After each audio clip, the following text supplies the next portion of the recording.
Thank you. Good morning, ladies and gentlemen. I'm Morton Blackwell, president of the Leadership Institute, and it's my pleasure to welcome you to this Wednesday Wake Up Club breakfast. We live in interesting times. This morning's newspaper, the Washington Times, has an item about the Democrat members of the Congress meeting last week, and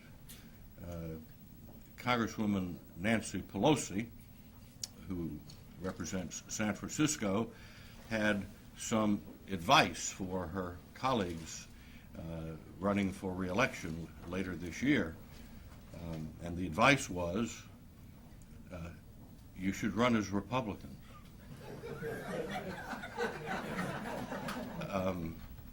And she pointed to the example of Mark Warner, elected governor last year here in Virginia. And it is truly very interesting that this is happening. And it's a testament really to the effectiveness of conservative ideas and conservative action. Because I can remember a time when the Republican Party was dominated by people who said that Republicans needed to sound more like Democrats. And we called them Me Too Republicans.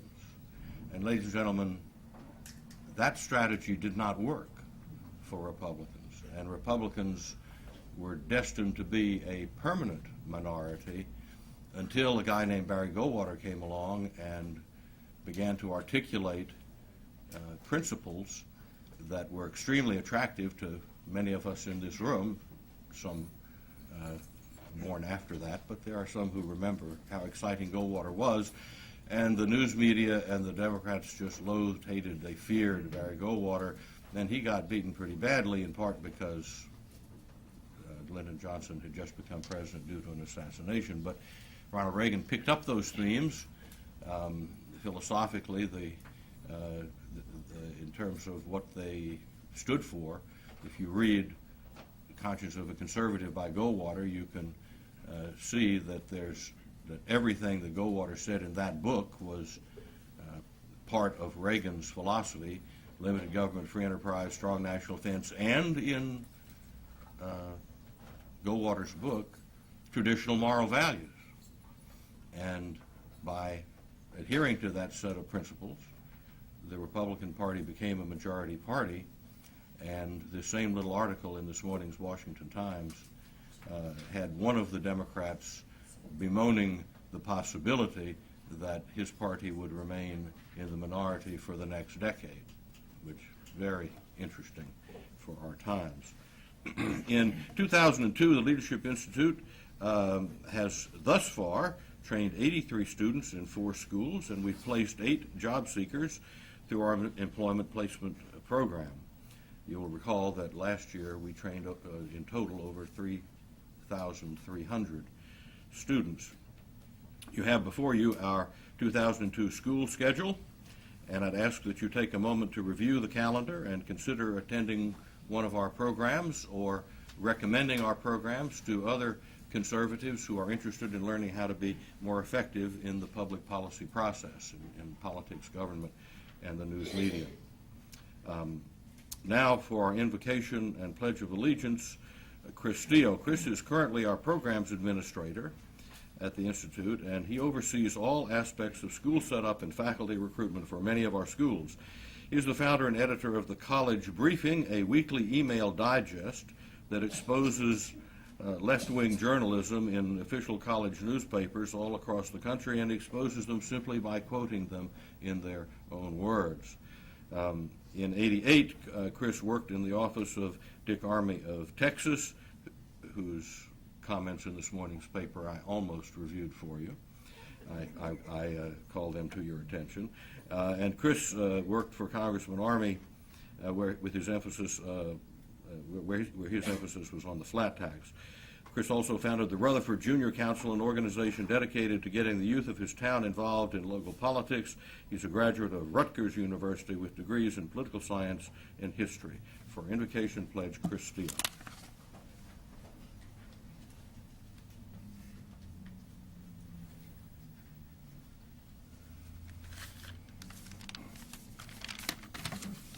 Let's bow our head in prayer. Heavenly Father, we are gathered here today to thank you for many blessings. We thank you for giving us a leader like Ronald Reagan, whose birthday we celebrate today.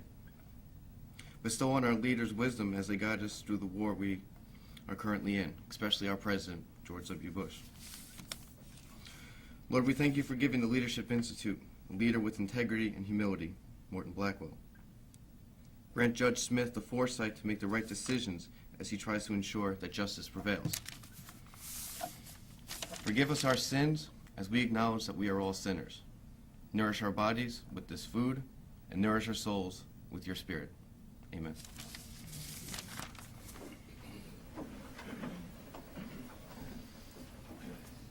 I pledge allegiance to the flag of the United States of America and to the republic for which it stands, one nation, under God, indivisible, with liberty and justice for all.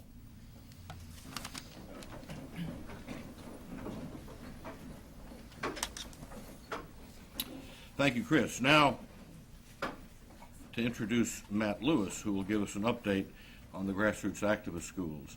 Matt's our director of the Grassroots Activist School, and this school trains conservatives around the country to be more effective activists. And you will see that this is the fastest growing program of the Leadership Institute. He is a graduate of Shepherd College in Shepherdstown, West Virginia, has a bachelor's degree in political science. Matt began his political career by helping elect another of our graduates, the saintly Alex Mooney, to the Maryland State Senate. And since then, Matt has worked as a volunteer in numerous state and national campaigns. Matt? All right, thank you. Thanks a lot, Morton. It's a pleasure to be here today. I'm going to take this off and kind of go Phil Donahue style, if you don't mind this morning. I'm going to show a little presentation, and I figured rather than standing in front and blocking the whole screen the whole time for everybody, I would block different parts of the screen at different times for different people, sort of be democratic that way. It's a pleasure to be here on Ronald Reagan's birthday, especially to just give you a brief summary of what we're doing in the Grassroots program. It's a great school, and actually when I was invited to do this little talk, it occurred to me that many of you have probably been to the program, but some of you haven't been to the Grassroots school, and so I wanted to just tell you a little bit about what it is that we talk about.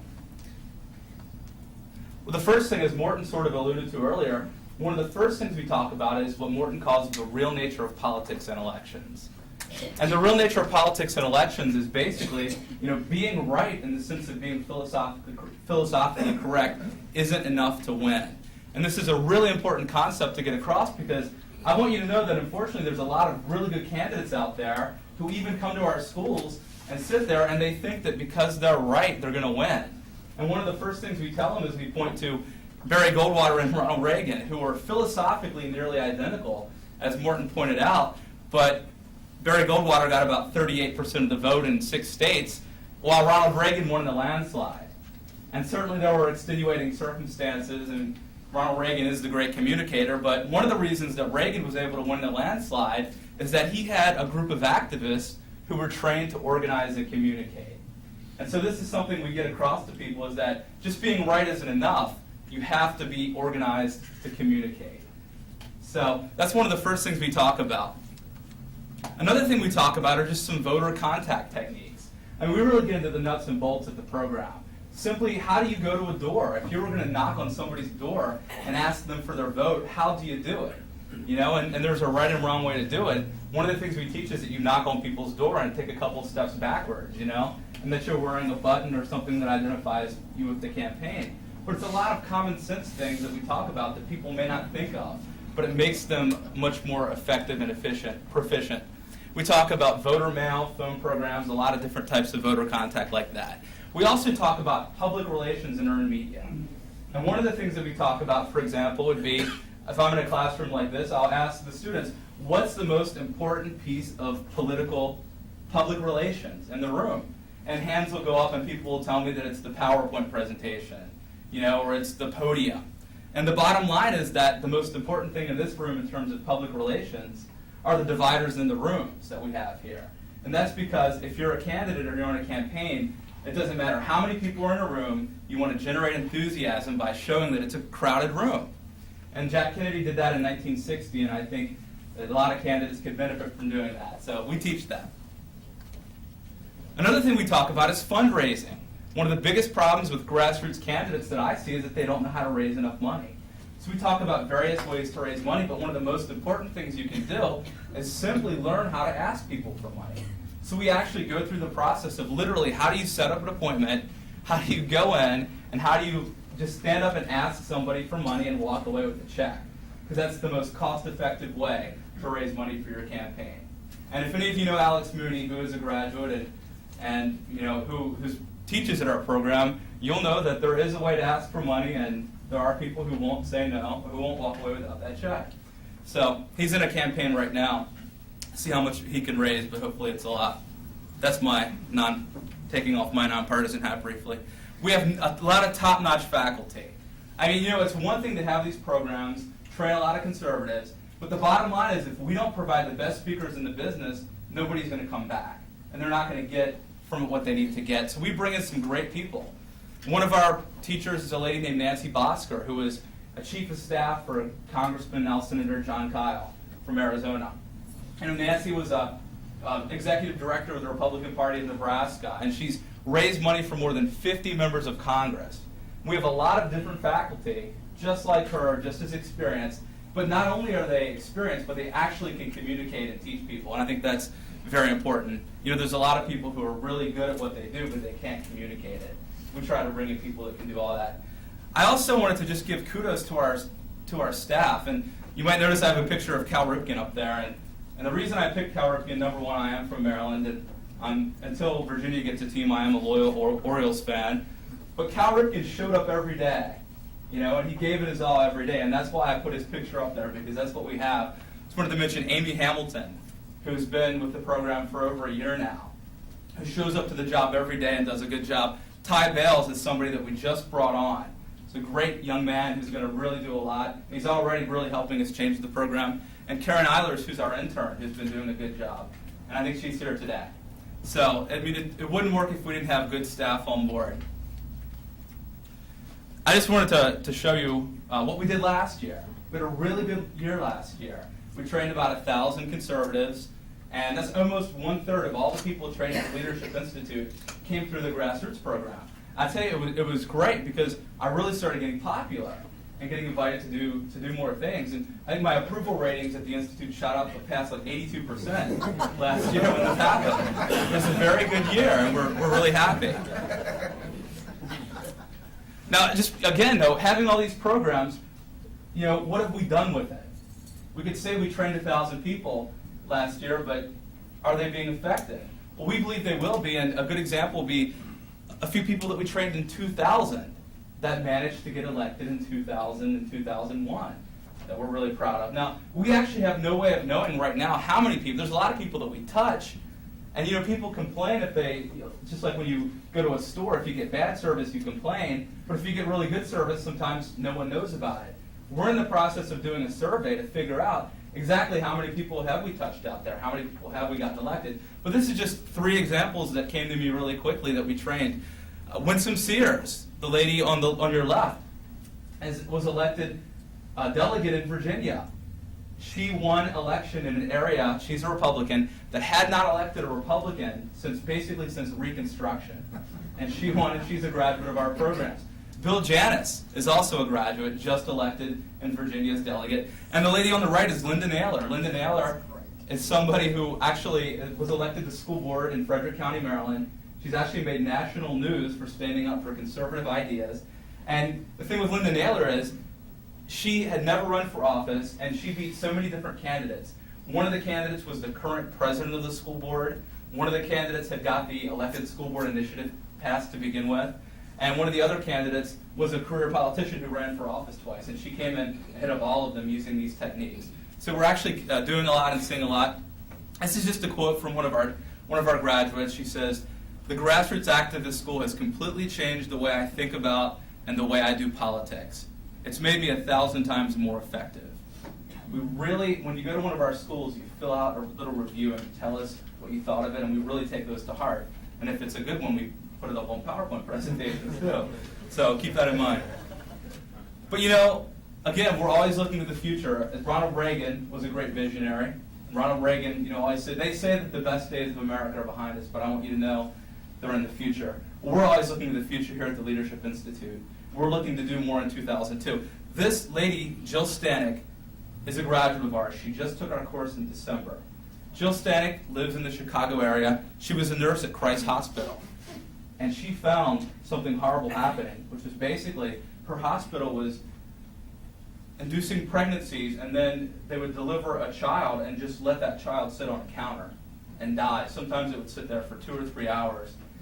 And she complained, and the Attorney General of Illinois, according to Jill, did nothing about it. That's right. Jill attended our school. She's actually in the area today, and unfortunately she couldn't be here this morning, but she attended our school in December.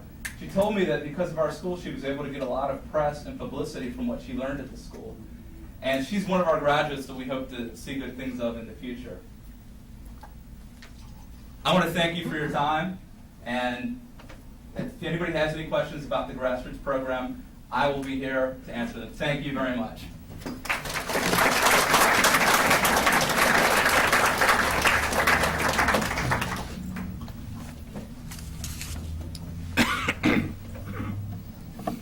Thank you very much, Matt. As you all can see, Matt is a very sharp fellow, and he is happy in his work, and it shows. Now, I have denied myself the pleasure of introducing our principal speaker. If I started to introduce our principal speaker, there would not be time for him to speak. Certainly, if I told just a fraction of the interesting things about him. But consistent with our general plan, we will have somebody else introduce our outstanding speaker, and that is Tom Crow. Tom is originally from Youngstown, Ohio.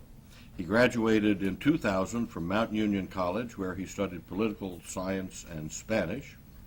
Tom joined the Leadership Institute in February of last year and currently serves as the Director of Recruitment and Marketing for our Center for Print and Broadcast Media. And there he is responsible for our Broadcast Journalism School and our Effective Television Techniques Workshop. Tom is also co-editor of the College Briefing, our weekly email digest, which exposes outrageous left-wing campus journalism using their own words. Tom?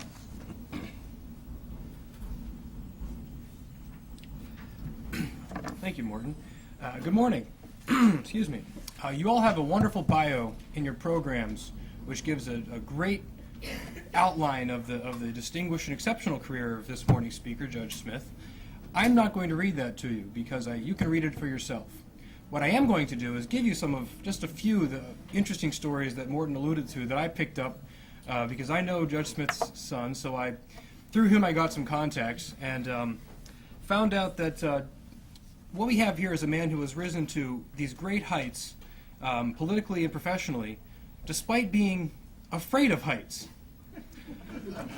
I found out that Judge Smith is quite a world traveler, and on one instance when he was in Brazil, he was supposed to go on a helicopter trip, but it didn't happen because he kind of jumped out of the helicopter just as it was taking off. Another instance in Pakistan, he was supposed to go on a camel ride, but just as the camel was standing up, he ordered it back to the ground before it had reached its full height. However, he was perfectly comfortable in the depths of the diamond mines of South Africa. That's what I've been told. He also fancies himself a bit of an amateur magician and has used magic a number of times to break the tension in settings, some tense situations, including in his own courtroom from the bench. I've also been told there's a story he likes to tell which involves a handkerchief, some Kenyan officials, a government that went awry, and some black magic. But let's just hope he'll fill us in on the details of that one. But I'd like to welcome Judge Smith, a man who has dedicated his life to service of our country, and thank him for that. Judge Smith?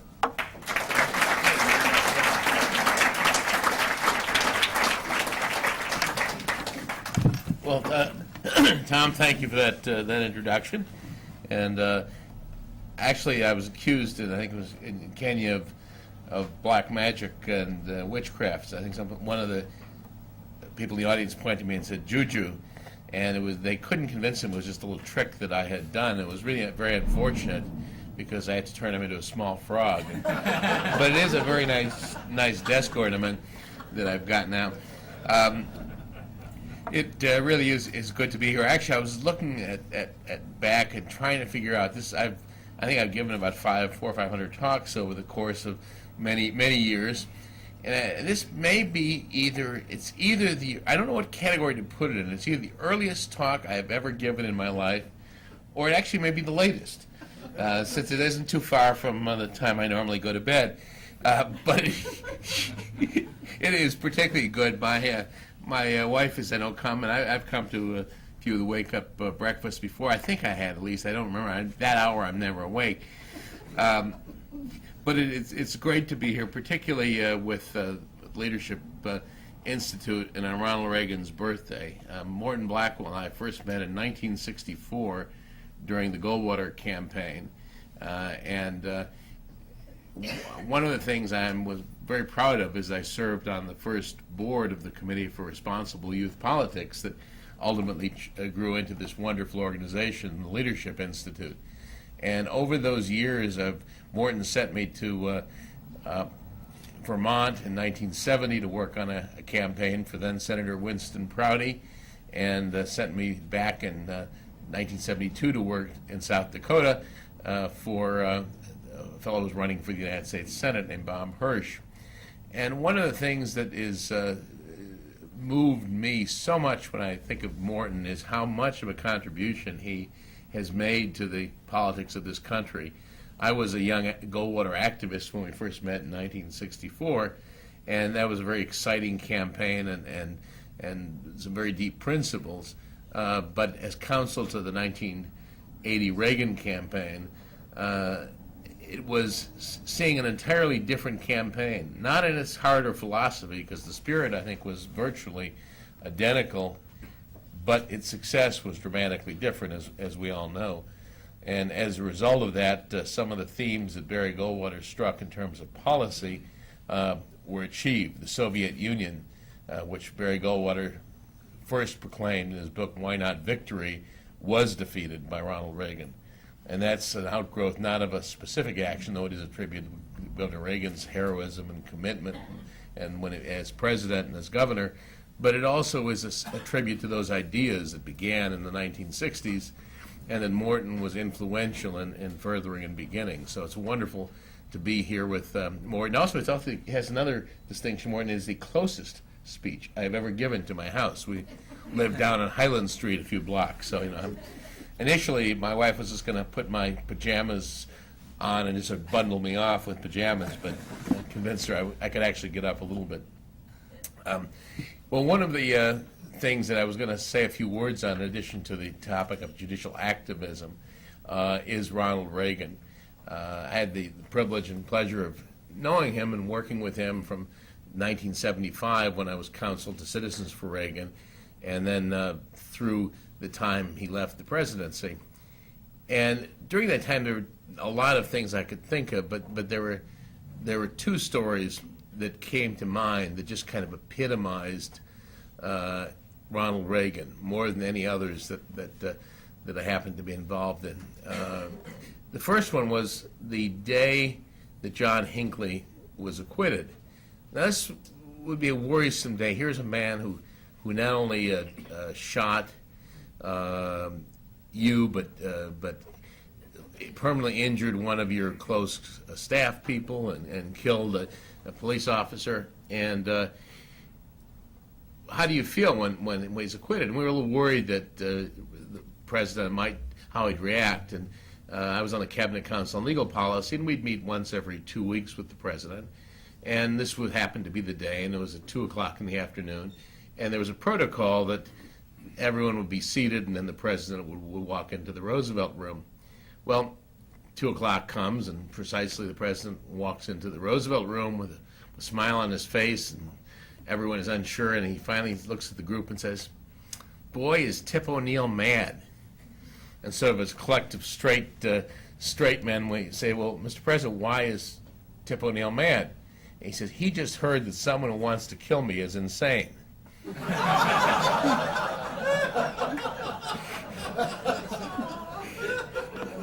Well, that in some ways symbolizes the spirit. Whether it was adversity or major problem, he could also see the human dimension of any problem. He had that sense of humor that you knew that here was a real human being, a real individual, real man who was both serious, a great leader, but also never forgot that human touch. The other story I'm going to relate, to me, symbolizes Ronald Reagan, the great leader, the person who just has leadership in him, partly because of his spirit and partly because of his intellectual commitment. I was negotiating the famous Nashua debate where President Reagan, if you all remember, the one line that people remember is, that microphone is mine, I bought it, I paid for it. Actually, I'm the one who paid for it in a legal decision. I thought we were going to take over the payments from the Bush people because they didn't want to pay for it because they wanted to get out of the debate, and the Reagan people didn't want to get out, wanted to stay in the debate, make sure the debate occurred. And before the debate began, then Governor Reagan had made a really commitment on principle. He didn't do it on tactics. He did it on principle that if he was paying for the debate, wouldn't he be excluding other Republicans if it was just only between he and then Ambassador Bush? And he began thinking about that and talked about that with some of us and said, that's really a matter of principle. I want everyone to come. And we invited everyone to come when most of the strategists had said a one-on-one between Reagan and Bush was what we needed to win. Remember, President Reagan was the underdog going into that race because then Ambassador Bush had won the Iowa primary, or the Iowa caucuses. But he had made this decision on the basis of principle. Well, the head of the Nashua newspaper was not sympathetic to the Reagan campaign and was fairly involved with the Bush campaign. And he decided, because Reagan was for it, the Bush people decided they should be against it, which is not always the best way to be in politics. Sometimes it makes sense, sometimes it doesn't. And they just sort of uncritically said, if Reagan is for it, we're against it. And so we got into this confrontation all during the day. I was at the high school negotiating and letting the other people know that Governor Reagan was serious in his commitment. He was not going to go on that stage without them. And they were going to go. And they said, well, we'll come. We don't want to waste our time if we're not going to go on. And so finally, the time arrives. It's about 10 minutes before the debate's supposed to begin. And we have Senator Dole, Senator Baker, John Anderson, as I remember, and I think John Conley. There was one more, maybe that was the Conley. But there were at least four presidential candidates who were running against Reagan. And the publisher, I can't remember his name now, was adamant that no one was going to be allowed on that stage without Governor Reagan, and if Governor Reagan wasn't on in like 3 minutes from then, he would forfeit the debate. And my role at this point was merely the messenger running back and forth between where Governor Reagan was, which was the gym office, which contained Governor Reagan and Senator Dole and Howard Baker and John Anderson, all of whom, remember, were political opponents because they were all running for the presidency. And I finally ran back, and Ambassador Bush was already on the podium at that time on the debate, and said, Mr. So-and-so says he will forfeit the debate in favor and indicate that Governor Reagan is not showing up unless he's out there in about a minute and a half. And Governor Reagan turns to the group and says in a very strong and principled voice, the kind of leadership you only kind of once in a while you see in the movies, but you really never expect to see it in real life. He said, I'm not going to go out there as a matter of principle unless all of you are allowed to go out there too. And almost in one voice, everyone realizes that if Governor Reagan does not go on, Ambassador Bush wins, and that's a loss for the party in their view, because here is even people who disagree with Governor Reagan on all of the issues, like John Anderson, at that point I sense something. This is someone who is a leader. And so they all say in unison, and it's really, I don't remember who even began. It was really, they all say, Governor Reagan, you have to go out there with us, because if you don't go, he wins. And Governor Reagan turned to them and said, I will do it under one condition, if you all go out with me and I'll introduce you. And they all agree. So here, Governor Reagan leads the way with the other 4 candidates, and these people are leaders in their own right. 2 U.S. senators, a U.S. congressman, a former cabinet secretary, and go into the area, go into the big auditorium where the speech is, and the crowd goes wild, cheering. And at that point, when Governor Reagan goes up to get to the microphone to introduce these others, the gentleman who was the publisher of the newspaper tells the microphone people to turn off the mic, which, of course, the end of the story. That was that great line, which changed the dynamic entirely of that campaign. And then the other people go out the exit after Governor Reagan has introduced them and immediately begin telling what a great man Governor Reagan is. And these are opponents. But that was symbol to me of the kind of leader he was. I mean, he was a leader who, if anyone knew him, and I think as most of you did and I did, we had no doubt that he would face down the Soviet Union and ultimately lead to the freedom that is now struggling in most of that part of the world in place of the dark totalitarian empire that covered that part of the world. I remember, I guess, one third story I'll add. Governor Reagan began, or the President Reagan began, a practice that has been on and off continued, where he would call every federal judge he appointed personally and let them know he was going to appoint them and ask them if they wanted to be appointed and then thank them for agreeing to serve. And I had a very good friend who has been a friend of mine and Morton's for almost the same time. I think I met he and Morton about the same year in 1964, Ken Cribb. And Ken was at the White House, was Ed Meese's chief aide.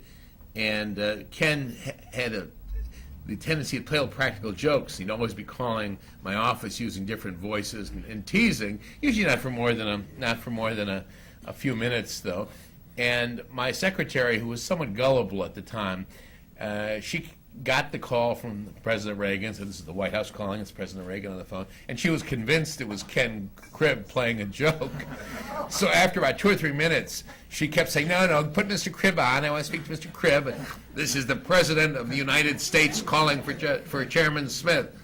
And finally she comes running in hysterically.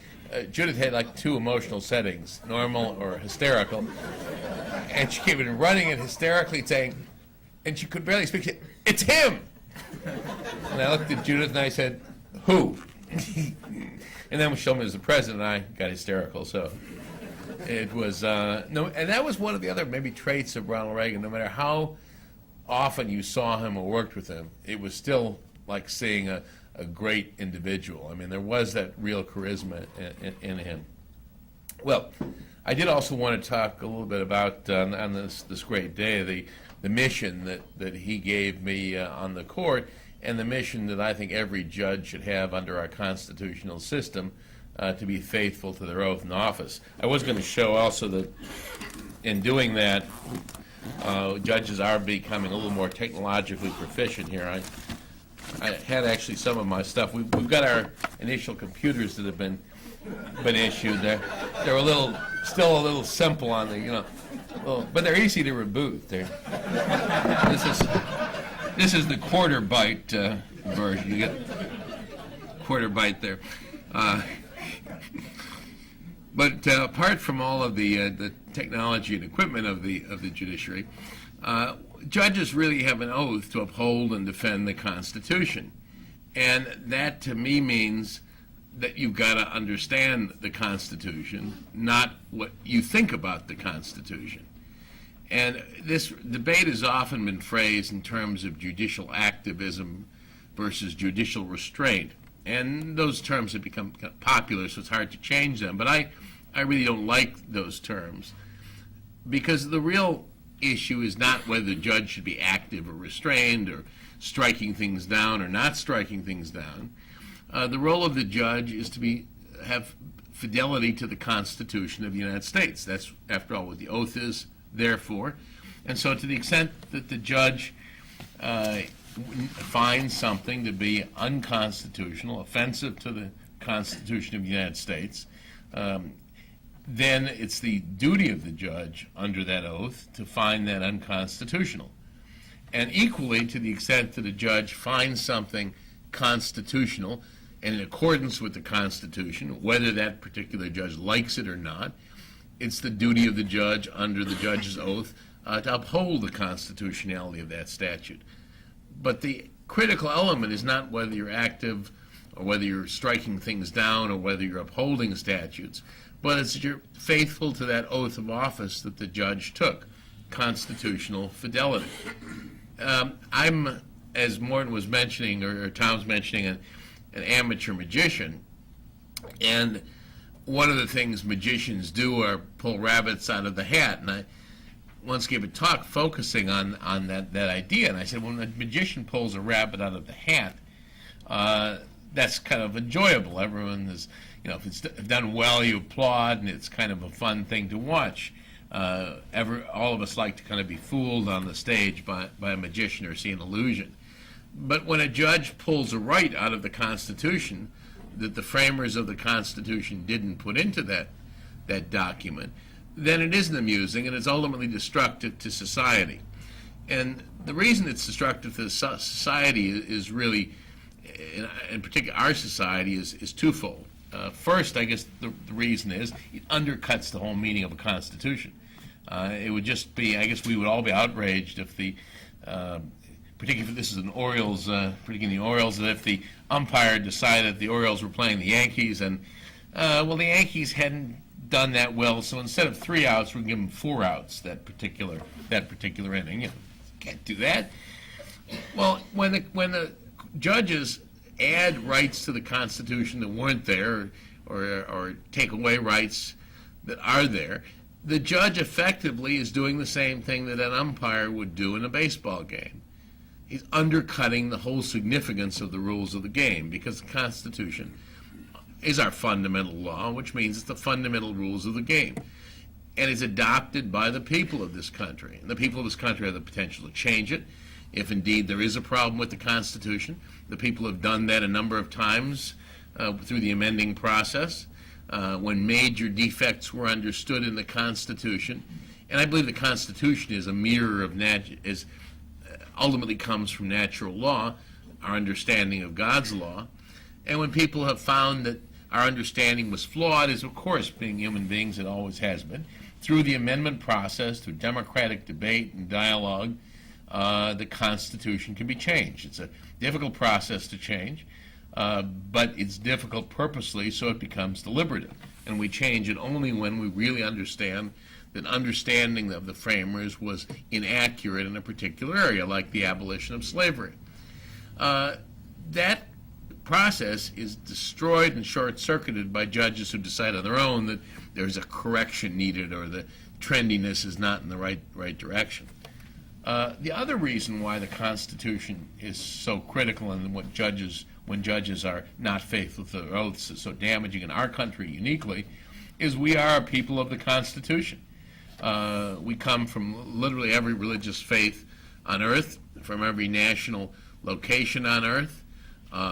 We are a people of every race, every creed, and as such, the one thing that binds us together as Americans is the Constitution. Anyone, by taking that oath to uphold and defend the Constitution, becomes as American as anyone else. And that's a very unique thing in the world. I remember as a boy growing up in Evanston, going to Evanston High School, there was a story of how the French Consul General in Chicago had made an arrangement with Evanston Hospital to have a room rented by the French embassy for a day and declared French property, so when his son was born, he would be French, because if he wasn't born on French soil, he wouldn't be French, period, forever. Well, that is a different approach than we have in the United States, and the Constitution is the one document that is at the core of our nationality. So when judges tamper with this, they're doing something very dangerous. In addition to undercutting the rule of law, they're ultimately endangering the republic and endangering the nation. I wanted to leave time for questions and discussions. I could go on, as Morton knows, probably forever, or until it got to be too late, like at 4 or 5 in the morning. So I don't want to do that. But let me open it up for questions. Gentleman over here first. Thank you, Judge. Justice Scalia, in his book of a few years ago, in talking about judicial activism and things like this, makes it, I think, pretty clear that the real problem underlying the creation of new law from the bench, basically, develops in the first year of law school, where students get a taste, after Marbury v. Madison, of what it is like to craft law. And I wonder if you have some idea as to what can be done to counteract this trend, so that once someone comes out of law school, becomes a judge, says, well, I'm going to make the perfect law. It seems that that's where the crux of this problem is. He didn't have a solution for it when I spoke with him about it some years ago. I wonder if you have some ideas on that. It really is a important problem. One of the things that I've been doing in talking up in a kind of another theme, maybe related to the same areas, is the nature of the practice of law. Lawyers had great respect in this country. Were really kind of seen as a natural aristocracy up until about 30 years ago. And look at 30 years ago, the TV, all of the shows were very laudatory. Lawyers were kind of the heroes, the defenders of right. And that began to change. And I think law's own conception of itself has changed, and that's where the problem is. I agree with Justice Scalia. The method is part of the problem at law school, but it's more the conception. Lawyers have the conception of being kind of the handmaidens of the administrative state, the manipulators of power. And as such, rights and those kinds of things don't come into it much. If you're manipulating power, you're just acting as a broker, or in the old 30s view, a social engineer of changing the world, hopefully to make it better. Most people want to make things better. And that notion has to be changed, that lawyers, the original conception, which made lawyers such admired figures up until 30 years ago, and when de Tocqueville toured the United States, he said, really, this is the natural aristocracy of America. There's no political issue that doesn't ultimately become a legal issue. Was that lawyers are defenders of the right. And lawyers are people of good character, and you can't be a good lawyer without being moral. And just as a practical matter, the great lawyers I've met are all decent, moral people with firm principles. And the reason for that is, to be a good lawyer, you have to have empathy for your opponent, because you can't strategize or understand the opponent's position unless you have some empathy with what the opponent believes. And that requires a breadth and a set of those traditional moral values that we find in the Ten Commandments and other great moral teachings. And that's been lost to the profession, and that has to be restored. And I found that there's a ready audience for that. I've talked a lot to bar groups around the country, and that attitude seems to resonate. And I think there's a move back. Great moral declines have occurred throughout history, but they've also been followed by great moral upswellings. And I think the problem can't be just confined to law school. The law school is part of it. I think gentleman here next. Good morning. I'm not used to seeing you in the morning either. But, I was wondering if you could, Judge Bork, and his confirmations, when he was asked about the Ninth Amendment, referred to it as an ink blot. And since you were talking about pulling a rabbit out of the hat, finding rights and so forth, I was wondering, we've got two areas that people complain that happens. One under the 14th Amendment and the substantive due processes that came out when they eviscerated the 14th Amendment under the slaughterhouse cases. Mm-hmm.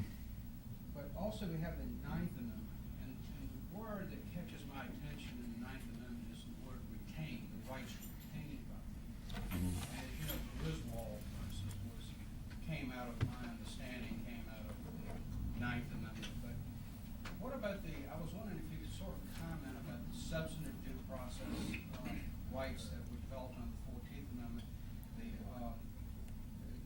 unenumerated rights that we have, child rearing,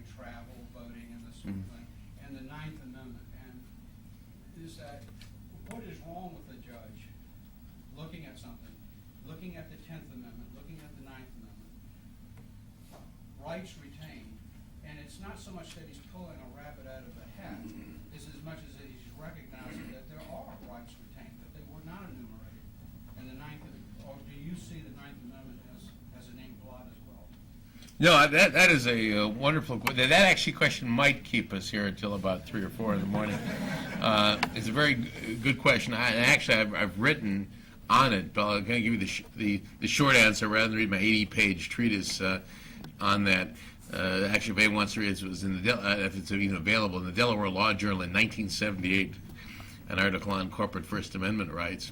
So I ended up tracing back the history of substantive due process back to really the earliest Supreme Court cases when the idea was being generated of whether there is substance in procedural rights. Due process is a procedural idea that we all kind of are familiar with, fundamental fairness. And the question is there more than that? Can the government enact certain laws that inherently are so unfair that no matter how much procedure or process you have, they're going to be wrong laws and they just can't be enacted? And that was the idea of substantive due process, which I think in some ways is correct and has some limitations.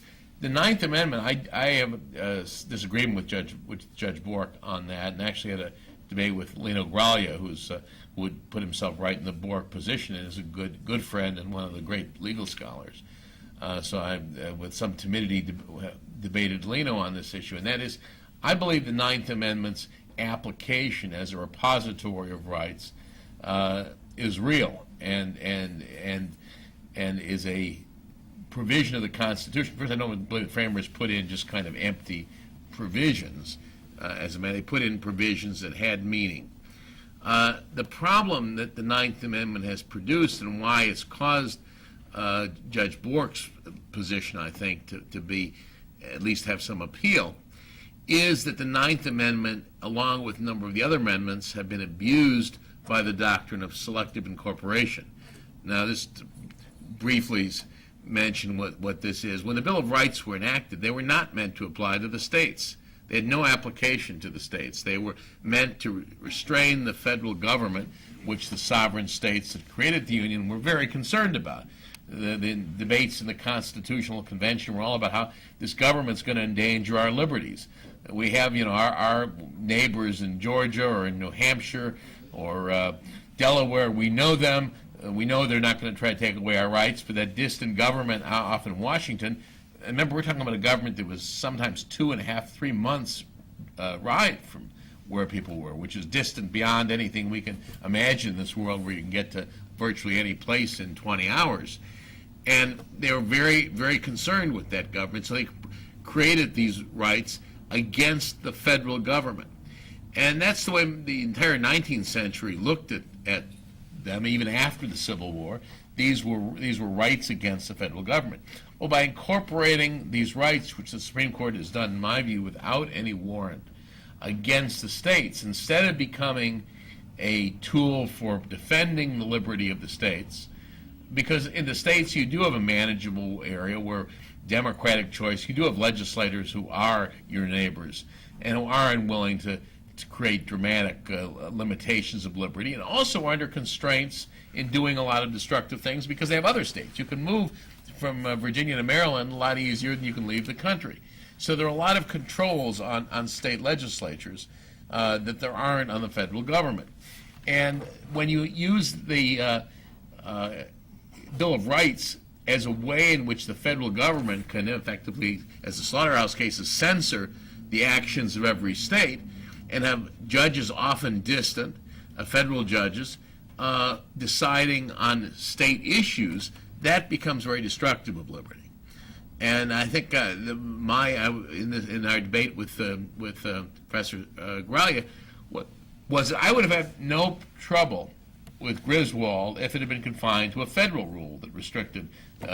Griswold was a case which Connecticut restricted the sale of condoms in drugstores, and they had to be under, I don't know if it was a prescription or they couldn't be sold to the general public. And I would have had no problem, and in Griswold, the Supreme Court found that unconstitutional. Connecticut couldn't do that. And I would have had no problem if the federal law had been held unconstitutional, because I don't know if the Constitution gave the federal government the power to go interfering with what Connecticut stores are selling. On the other hand, when you're limiting Connecticut, it seems to me that really is an abuse of the Ninth Amendment. Anyway, that was a kind of longish short answer, as opposed to the really long short answer. Good question. I think there was, I don't know if there's anyone over here. I'm sorry. Well, I want to ask you a political I have a bias looking to my right always. It's just, I don't. I want to ask you a political question, Judge.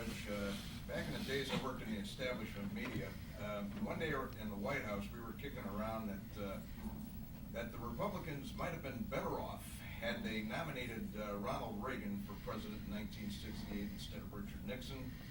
And us masterminds thought had Reagan won, we wouldn't have had a Watergate, and we would have gotten the United States would have pulled out of Vietnam earlier. What's your take?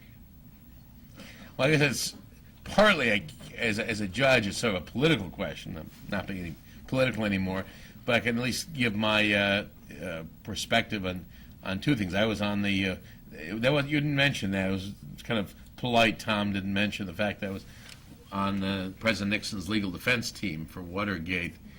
My parents used to tell people I was working in a brothel in New Orleans during that time. Save the family honor.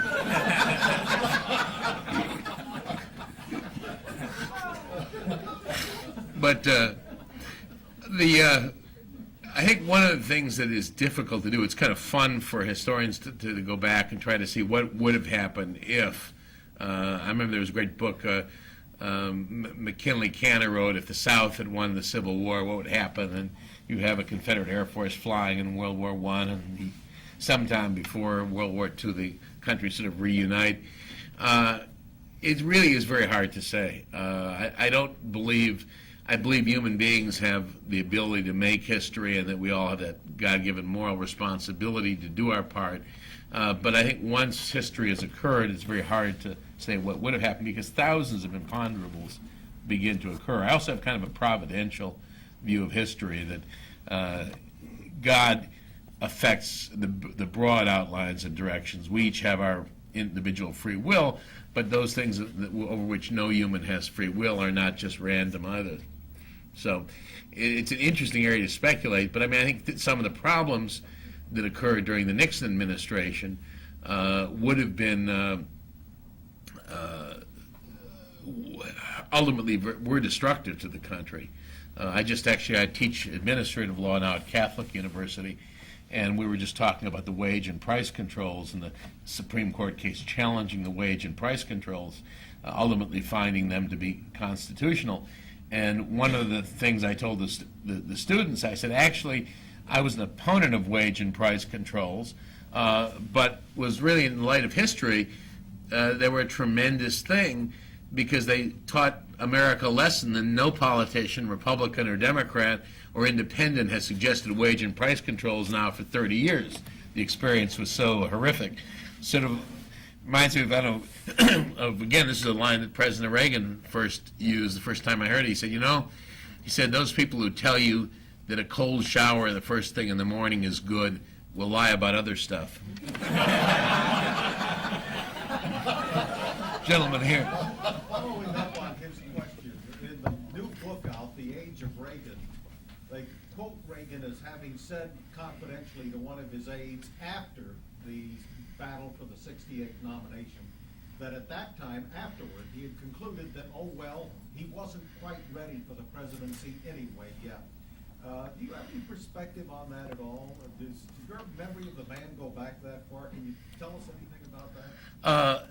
I don't really go back to the. I don't go back to the '68 campaign. I was in law school, but I do. That does say something about, and is very believable about President Reagan. He was an individual, unlike almost any other who sought the presidency, who didn't really have the craving for power. I think I see some of that in President Bush today. They really understand it as a duty rather than something. They have a burning desire to have political power. Richard Nixon had that burning desire. Lyndon Johnson had that burning desire. Hubert Humphrey had that burning desire inherently to seek power. And like any good person, I think President Reagan sees their duty, but then one of the elements of free will, we have to question our duty as to whether indeed we're right for it. I mean, all through the Bible, people are asking God, Moses is asking God, now, why me? You know, I'm not very good. I'm not a good speaker. Why are you giving me this job? And I think Governor Reagan was very much had that same, President Reagan, that same spirit of saying, my guess was the country may not have been ready, because a lot of the travail that happened in the 1960s and then through the 1970s probably gave the country a better moral understanding of what was right and wrong and the kinds of government problems we had. Because there's a tremendous optimism, as I'm sure all of you remember in the those of you of my generation remember, in the 1960s about government. Government was still seen as could do anything. All you needed was a little more money, and government had the potential of remaking the society.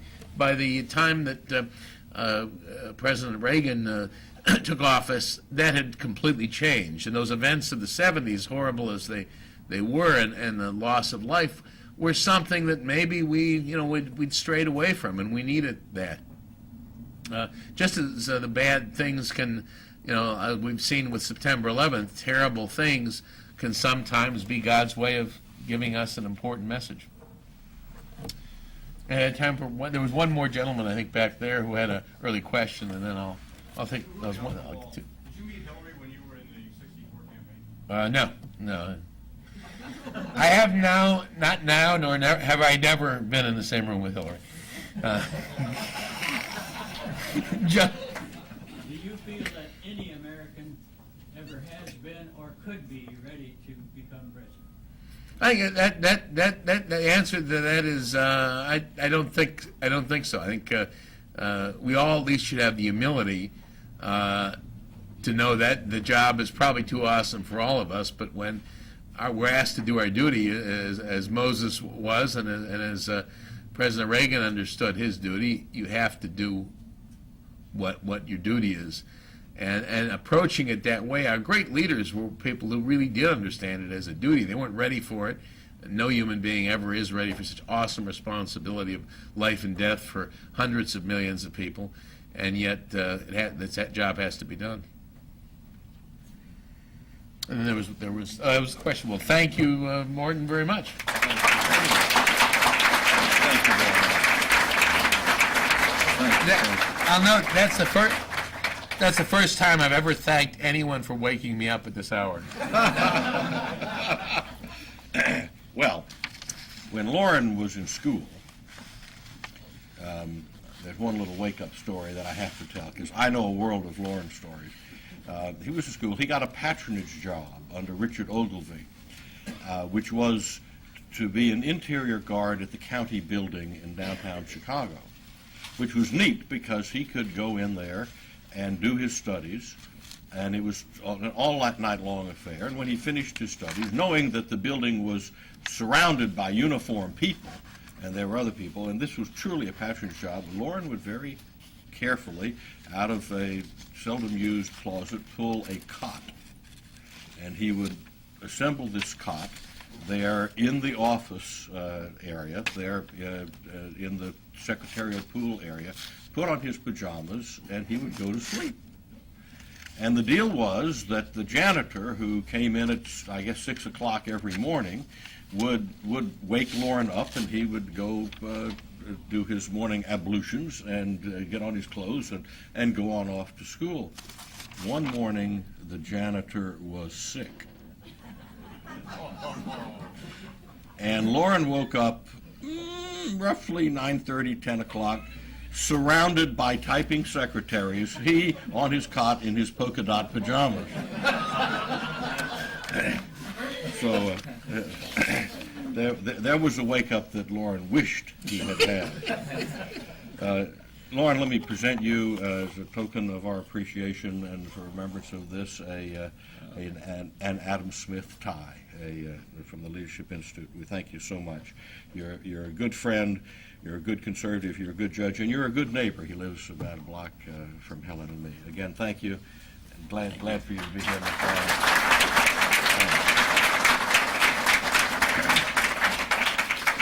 Now, I'm told there's a drawing here, because we're going to present 2 copies of this presidential portfolio. Here it is. Now, the very nice books.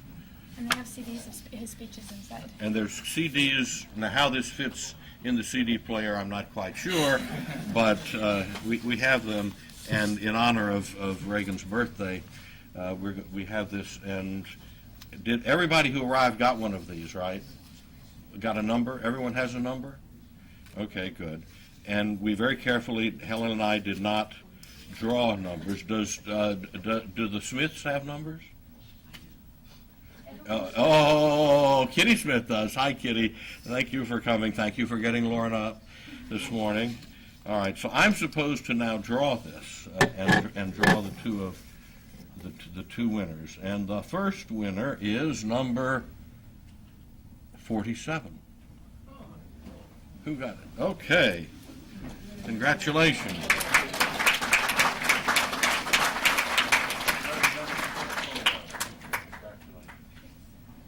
All right. And now, Helen's looking so expectantly. She doesn't even have a number. She gave it to Chris. Okay, here we go. And the second number is 42. You have 42. All right.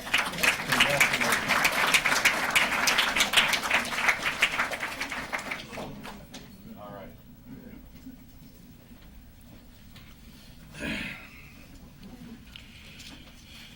I'd like to invite you to join us next month on Wednesday, March the 6th. Our special guest will be Stephen Moore of the Club of Growth. Club for Growth. Very smart fellow as well. And those of you who would like a tour of the Institute building immediately after we adjourn here, Steve Douglas, there's Steve, who is my new intern, works with me and Amy Green, and he will lead you on a tour immediately after the breakfast. And so just assemble up there. Steve's a tall guy, easy to spot. If you want a tour, we'd be happy to do that for you. Again, thank you all for coming, and thank you, Judge Smith and Kitty, for coming. We really appreciate that. The friendship that Helen and I have had with Lauren and Kitty goes back a long, long time. They are wonderful people. Many years ago, when they lived in our neighborhood earlier, we were redoing the floors in our house, and we had to evacuate the house, and the Smiths took us in, and we slept on sleeping bags on the Smiths' floor while they refinished the floors on our house here. But they are great people. You're a great public servant, and it's always a pleasure to be with you, Lauren. Thank you again. Thank you, everybody.